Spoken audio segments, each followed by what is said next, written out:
Hello everyone, welcome back to our channel the swing trader.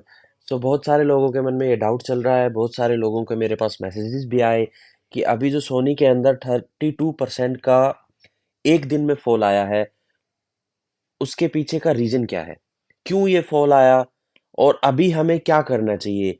जो लोग already position बना के बैठे हैं और वो बहुत ही एक बड़े लॉस में चल रहे हैं, और कुछ लोग ऐसे हैं जो अपनी पोजीशंस को क्रिएट करना चाहते हैं। तो उनके मन में ये डाउट है कि what should we do in Zee limited. अभी हम इस वीडियो में डिस्कस करेंगे कि टेक्निकली एंड फंडामेंटली ये स्टॉक कहाँ पे प्लेस्ड है।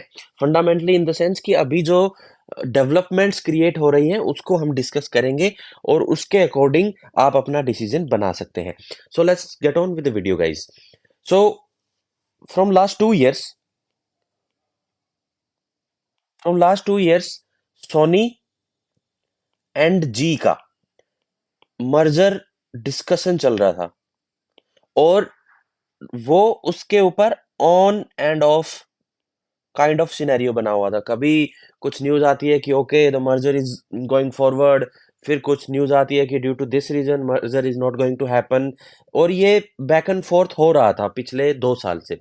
फिर फाइनली इसके ऊपर एनसीएलटी का डिसीजन आता है कि मर्जर क्लियर कर दिया गया है। उस दिन जील 20% का अपर सर्किट भी लगाता है। तो अभी अचानक से ऐसा क्या हुआ कि इतना बड़ा फॉल आ गया। तो आज हम उसके ऊपर डिस्कस करने वाले हैं। उसके लिए हमको 3 पार्टीज को डिस्कस करना पड़ेगा। First one is Sony, second is Zee, and four third is Puneet Goenka. तो अभी सोनी ने ये जो जी के साथ मर्जर है उसको कॉल ऑफ कर दिया। उसकी वजह से स्टॉक में 32% के अराउंड का फॉल आया। अभी इन 3 पार्टीज का क्या सिग्निफिकेंस है इसके अंदर। तो सबसे पहले जी को समझते हैं। जी ने इस मर्जर को पूरा करने के लिए बहुत एफर्ट्स लगाए। उन्होंने बहुत बहुत कोशिश करी, बहुत सारे एफर्ट्स लगाए।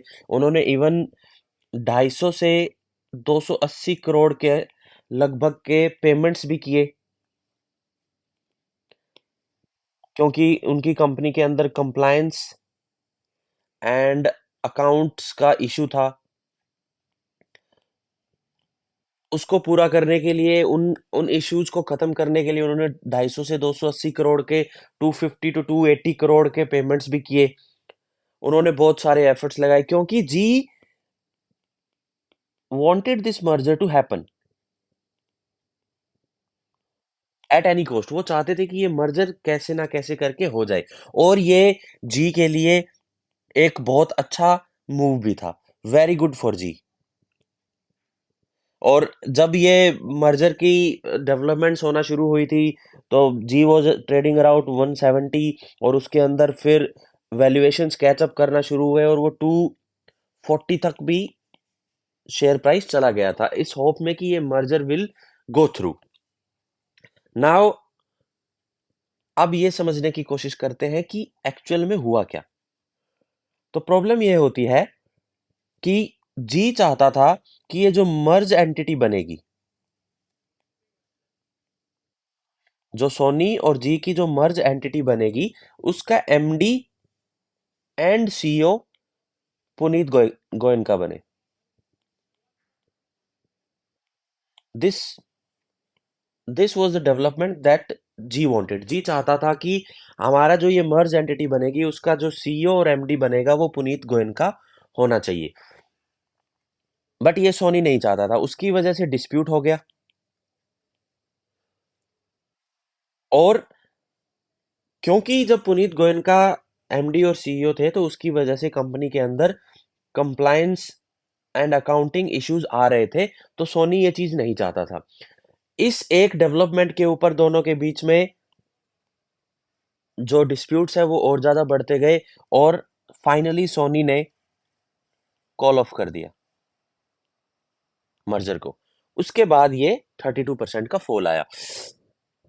अब हम जी का फ्यूचर डिस्कस करते हैं कि according to my view, according to my understanding अभी क्या हो सकता है। तो जी के अंदर, जैसे कि मैं पहले बोल चुका हूं, कंप्लायंस इशू है, अकाउंटिंग इशू है, कॉर्पोरेट इशू है। जब कोई कंपनी की रेपुटेशन इतनी ज्यादा खराब होती है तो उसके अंदर इन्वेस्टर्स अपना इंटरेस्ट शो नहीं करते हैं। They do not, investors just do not show their interest in the company. उसकी वजह से क्या होता है कि जो वैल्यूएशंस है वो गिरने शुरू हो जाते हैं। तभी मर्जर की न्यूज से पहले जी वॉज ट्रेडिंग अराउंड 170 175। फिर जब मर्जर का न्यूज ब्रेक कंफर्म हुआ तो वो उसने वैल्यूएशंस को कैच करना शुरू किया। और अब इस न्यूज के आने के बाद फिर से इतना बड़ा एक ही दिन में फॉल आ गया और वो वेल्थ, लोगों की वेल्थ डिस्ट्रॉय कर दी। तो अभी सोनी और जी का मर्जर तो पॉसिबल है ही नहीं, हो सकता है हो जाए, बट जो अभी ये रीसेंट डेवलपमेंट्स क्रिएट हुए हैं उनके अकॉर्डिंग आई डोंट थिंक कि इनका मर्जर अभी पॉसिबल है। तो अभी जी के लिए पॉसिबल सिनेरियोज क्या हो सकते हैं? पॉसिबल सिनेरियो ये हो सकता है कि कोई कोई एक और एंटिटी, कोई अलग एंटिटी जी के मर्जर में इंटरेस्ट दिखाए। इट कुड बी एनडीटीवी जो कि अदानी ओन्ड है, it could be Reliance, Reliance भी इसके अंदर इंटरेस्ट शो कर सकता है, इट कुड बी एनीवन, कोई भी हो सकता है। अगर ये नए डेवलपमेंट्स क्रिएट होना शुरू हो जाते हैं कि जी का मर्जर एनडीटीवी के साथ होगा जो कि अदानी ग्रुप है या रिलायंस ग्रुप के साथ होगा, तो हो सकता है कि जी वापस से अपने 250 260 के वैल्यूएशंस पे दोबारा ट्रेड करने लग जाए इसी न्यूज के ऑप्टिमिज्म में। बट जब तक ऐसी डेवलपमेंट नहीं आती है कि जी का किसी के साथ मर्जर होगा, ये होगा, according to me Zee will trade at 150 160 levels for a while. अगर ऐसी कोई डेवलपमेंट्स क्रिएट हो जाती है, एनडीटीवी एक्वायर करेगा कोई, कोई other party other than Sony, कोई some other party other than Sony अगर इसके अंदर इंटरेस्ट दिखाती है तो ये वापस अपने वैल्यूएशंस पर जा सकता है। So this is the complete scenario guys. Now we will discuss about technical analysis कि टेक्निकली ये कहां पे प्लेस्ड है। तो अगर आप देखोगे, दिस वाज, ये जो 16% का अगर आपको ऊपर दिख रहा होगा, ये जो राइज था, ये एनसीएलटी ने अप्रूव किया था कि merger is approved by NCLT. उसके बाद ये इस एक रेंज में ट्रेड कर रहा था, फ्लैट बेस पैटर्न बना रहा था, ठीक है। और इसका यहाँ पे ये ब्रेकडाउन आया, ब्रेकडाउन आने के बाद ये फॉल आता है 32% का। अभी बैक टू बैक दो इनसाइड बार बना दी है। अभी हम इसको टेक्निकली देखते हैं कि क्या हो सकता है इसके अंदर। तो गाइस ये जो लेवल था, यहाँ पे एक लेवल का ब्रेकआउट नहीं, यहाँ ब्रेकडाउन नहीं, यहाँ पे दो लेवल्स का है। पहला ब्रेकडाउन ये था और उसके बाद जो डू एंड डाई लेवल था अकॉर्डिंग टू मी वाज 165, 167, 166, 165 एक डू और डाई लेवल था, क्योंकि यहां से ये मल्टीपल टाइम्स बाउंस कर चुका था। उसको ब्रेक करके पिछले 2 दिन से इसके नीचे ही ट्रेड कर रहा है। पहले दिन ब्रेक किया, उसके बाद इसके नीचे ही ट्रेड कर रहा है।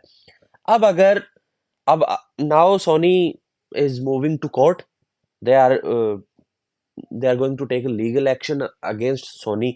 अगर ये ऐसे डेवलपमेंट्स क्रिएट होते रहे तो ये इस लेवल तक भी जा सकता है। This is purely my view, जो मेरे को चार्ट पे दिख रहा है, जो मेरी अंडरस्टैंडिंग बन रही है इस पूरे सिनेरियो को देखकर, उसके अकॉर्डिंग मुझे ये लगता है कि ये यहाँ तक भी जा सकता है। क्योंकि अगर वो लीगल केसेस में फंसेंगे, there will be more expensive, there will be more corporate issues. तो उसकी वजह से एक नेगेटिव सिनेरियो क्रिएट हो जाता है और कोई भी इन्वेस्टर्स कोई भी इन्वेस्टर या इन्वेस्टर्स ऐसी कंपनी में इन्वेस्ट करना नहीं चाहते जहां पे लीगल इश्यूज और कॉर्पोरेट इश्यूज चलते रहते हैं। तो ये हो सकता है। और अगर जैसे कि मैंने बोला कोई अदर देन सोनी कोई और पार्टी इसके अंदर इंटरेस्ट शो करती है मर्जर में, तो हो सकता है कि ये वापस इस लेवल पे आके ट्रेड करना शुरू कर दे। और अगर अगर इसमें टेक्निकली हो सकता है यहाँ पे कुछ महीने कंसोलिडेट करके वापस ऊपर जाए, ये कोई भी मर्जर का न्यूज वगैरह नहीं आता है, तो इसके अंदर जो अब स्ट्रेंथ आएगी वो गाइज इस लेवल के ऊपर आएगी। 205 to 10 के लेवल के ऊपर इस चार्ट में दोबारा से स्ट्रेंथ आनी शुरू हो जाएगी। So this is it for the video, guys. I hope you liked the video. I hope you liked the information. Do like, share, and subscribe. And thank you so much for watching the video, guys.